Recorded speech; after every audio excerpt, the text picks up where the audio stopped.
Locust here, and here's my review of the Mask Rider Leangle Jack form, a limited figure from the Super Imaginative Chogokin or S.I.C from Bandai. So just like every exclusive figure or limited figure that this toy line releases and its spin-off, it usually and it should came with a brown mailer box. So yeah, because sometimes you'll end up getting an exclusive or limited without this one for some reason. So I think they are throwing this away. Some sellers do that.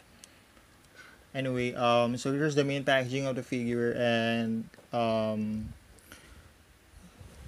just like most but not all limited and exclusive figure, this figure then came with a display window, visual display window. Here's the side of the packaging, here's the back. So yeah, it has only a few number of previews at the back, just the front and back view of the figure, so not much. And it's nice that they're still able to maintain the consistency of the design of the packaging, because this is really like familiar. The design is you can still see this stuff from the first S.I.C Kamen Rider Blade line that they did release way back, like almost a decade ago, I think. Yeah. Let's open the figure. Here's the manual.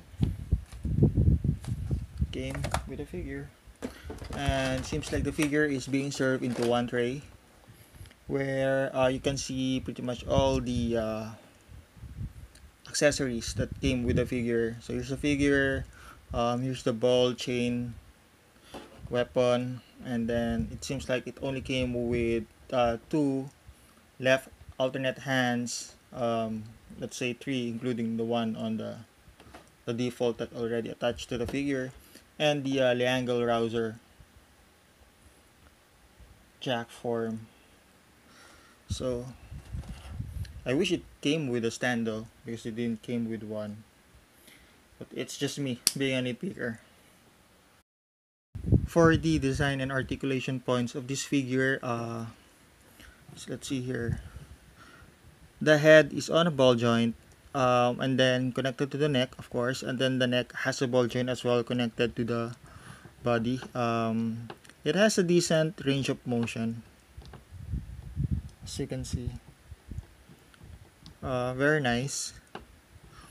And then it seems like this part of the armor, the shoulder pads, it's connected on a peg here, right there. You just need to be careful. It's kind of soft plastic. I thought it was like a die cast at first, but so here's the second shoulder pads here. So there's like, it's connected on a ball joint, then the shoulder is on a hinge, and compared to the old release of this figure, the one that was made like almost a decade ago, this figure is now using a hinge joint system, which is very nice. Really a good job for Bandai for doing that, because it's the old one is really crappy. It really breaks easily. Actually, I would be showing you guys later on like how the old one looks like, and what we are seeing right now with this figure. So the arms can raise that far. So yeah, the arms can raise that far, but moving forward, it would be hindered by this design here. Moving backward, not bad. Just the moving forward thing, it's kind of hard. So it has a bicep swivel and a double hinge, elbows, and then the wrist is on a ball joint on a hinge. Let me show you guys. When I say a ball joint on a hinge, here you go. So there's a hinge there, connected to a peg, connected to the arm, and then there's a ball joint there where you're gonna attach the hand of the figure. Alright. Alright. Now um, moving upward, it's kind of difficult. I think because of the design at the back here, it's being hindered. But moving downward, it's kind of nice. It can't go all the way though. Not a huge deal for me, but maybe to some, yeah, it would. It can move sideways, so pretty nice. The legs can go that far, alright, and then it can go that far, alright. It has a tie swivel, and this is very nice because like I have the old ones and I really can't, play with them as much, like take photos of them and all that because of the joint system that they have.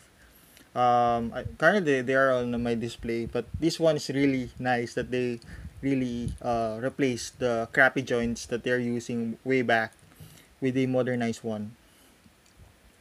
Uh, yeah. So ankle rockers, not much, but it's still on a hinge here on a ball joint. Maybe it can pull off a little like this. It can tilt a little, but not that much like that. Alright, for the toe articulation, yeah, it has one here. Right. So yeah, that's pretty much it for the articulation of this very nice figure. So here's a quick yeah, I will try to make it quick as I can, but here is a comparison of these two figures. So for the sake of this review, let's call this figure here the old school and the new school. So to compare them, the old school has a more the compound eyes that the old school has a feel of it's about to fade compared to the new school. It's more vibrant and well detailed. The color is really nice here compared to this one, and this is my third, I think, third or second Leangle, and it seems like they are all has the same detailing on the compound eyes. Then the overall color scheme, the green color scheme that they use with the figure, this one has a lighter tone, while this one has a more darker tone they used. And I kind of dig it. I kind of dig this one better than the old school. Um, Second thing, I'm not sure if because it's a jack form, but I like the more vibrant looking detailing here compound compared to this one. As you can see, this one, this translucent plastics being used here is really attractive looking figure. This one has a like a darker tone. They could have used paint instead if they're gonna use it as a darker color. Um, right. So for the gold parts that they use here on the figure, the old school has a more good um, combination of gold and a simple weather-ish feel to the gold parts that they put on this figure compared to this one, because this one has a just gold and that's about it. It didn't had that weather-ish feel to it, to the paint apps that they use here. Um, Then for the Chogokin parts, the old school has this part here that feels die cast.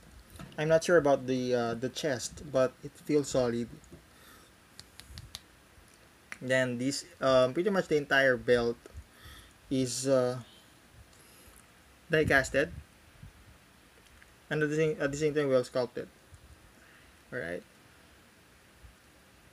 this thing can move, and the clover is well sculpted die cast. It doesn't close, and it doesn't let me take off the buckle, so I'm planning to replace it with the old one. Die-casted. The knee pad, the knee guards is on die-cast. Or Chogokin. This part here is has a Chogokin feel to it.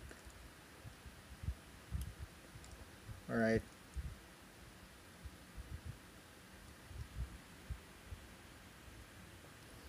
Alright. So for the um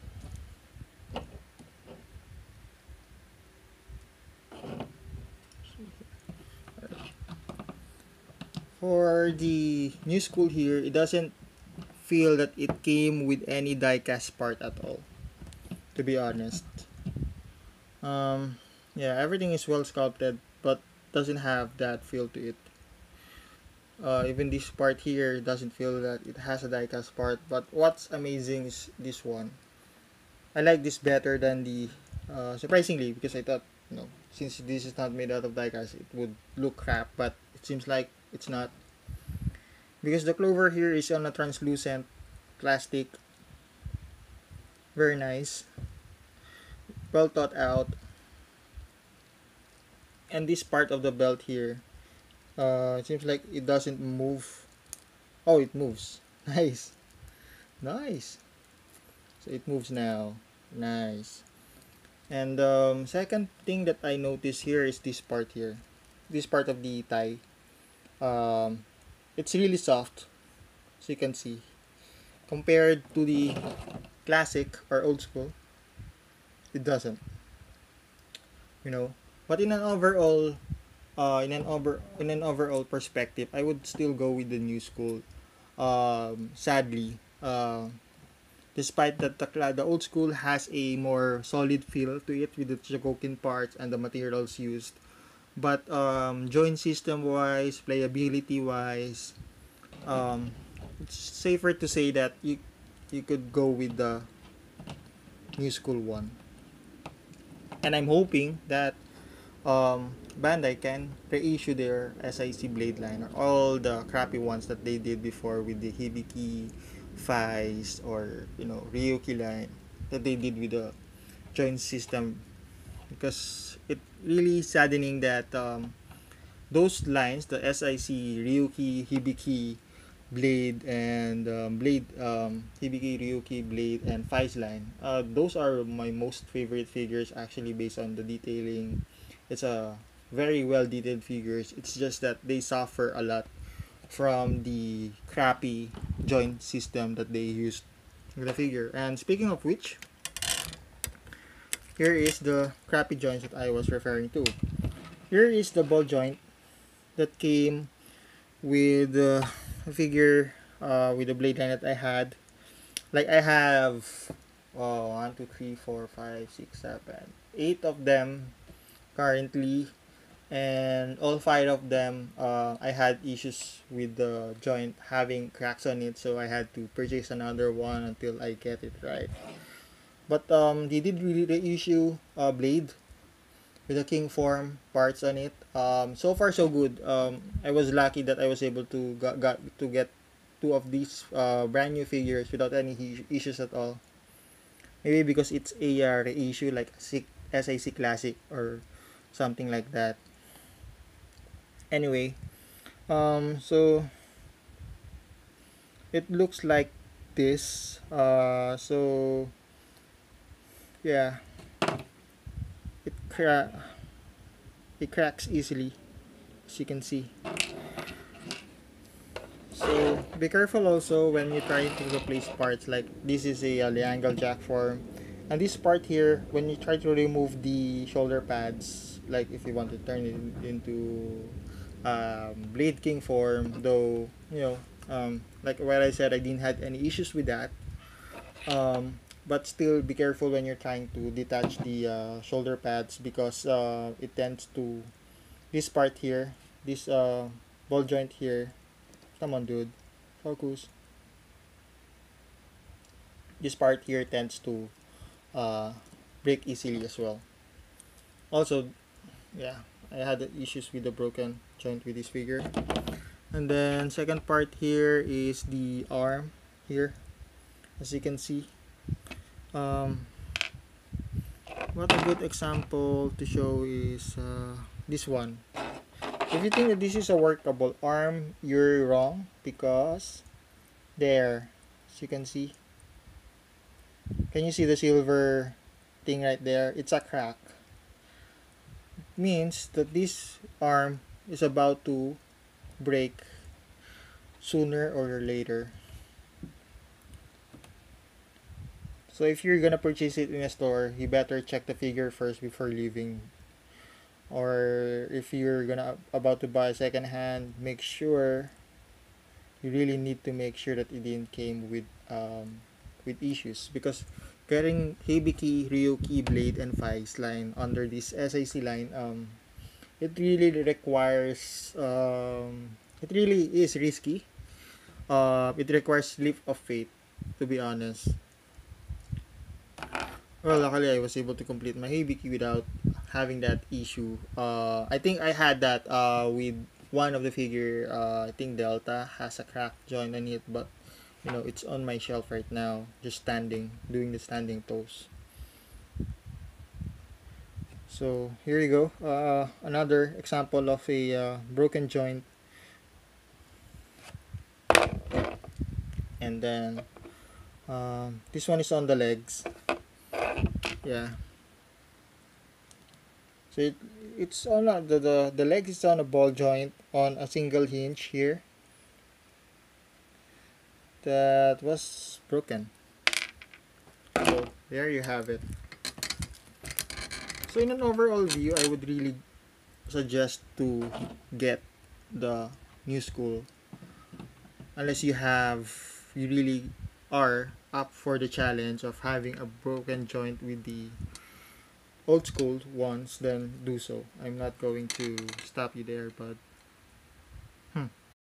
so here are the accessories that came with the figure. So we have the Leangle rouser here, two sets of left hand, and then here's a chain ball spike with a spike on it. So yeah, if you don't know where or which part goes to, you can just always refer to the instructions manual. But as limited as these accessories came with the figure, I think you don't really need to.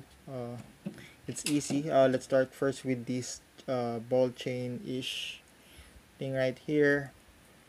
It has weight on it, but not made out of die cast. So it's optional. You can attach it on the hand of the figure. Let me just get the figure here. The second amazing thing about this figure is that his hands right here is on a hinge, meaning you can move it like that. So it kind of reminds me of the Toy Biz Marvel Legends way back. So you can move it like that. Very nice. I think the thumb right there, I think it has a capability to move, but I don't want to risk it. Like, it can go sideways, but I don't want to risk it. So you can see the hole right there. So you're gonna attach it like that, right? It's really nice. Alright. Now it has an option that wherein you can wield the entire ball itself by pulling this part off there and replace it with this one. Alright.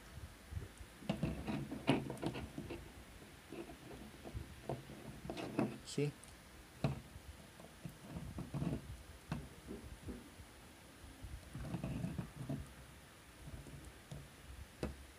There you go.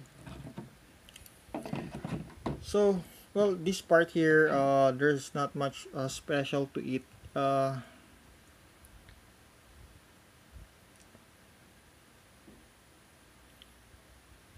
This is optional. It's a rage, it's kind of rage open splayed hands, and this is the hand where he will that we'll be using. We will be using to wield the angle rouser right here. Unfortunately, this Leangle rouser didn't came with any Chogokin part compared with the classic one. Let me get it for you. So there you go. Here's a quick comparison. So here's the classic one. This part here, this three part here is made out of die cast. Alright, you can do that. And this handle right here, it really feels solid. I'm just not sure if it's die cast, but it really feels solid. While this one, this part here is made out of plastic, so it has a tendency that it can break easily if if the figure get overbalanced, or this part here gets tipped off. It has that probability that this thing can break easily. And this handle here really has a lighter feel to it, so be careful. And then this blade right here is plastic. I could have wished for more. Maybe it's just me, but I really wish that this part, this weapon right here is made out of die cast. It would be a good addition, a winning factor. I mean, the overall figure is really good. It's just that, just to add a winning factor to it. It's really nice. So, yeah. Overall, this figure is a sure get, despite that it didn't came with a Chogokin parts on its materials and weapons. There are a lot of improvements that can be seen, like the compound eyes or translucent plastic being used, and especially the joint system compared to the old blade lines that they used to have. And I'm hoping one day that Bandai can reissue some of their classic figures that suffers the same issue, like the fragile joints that Ryuki, Fai's, Blade, and Hibiki line used to have. So thanks for checking out my review, and please subscribe to my channel. Later.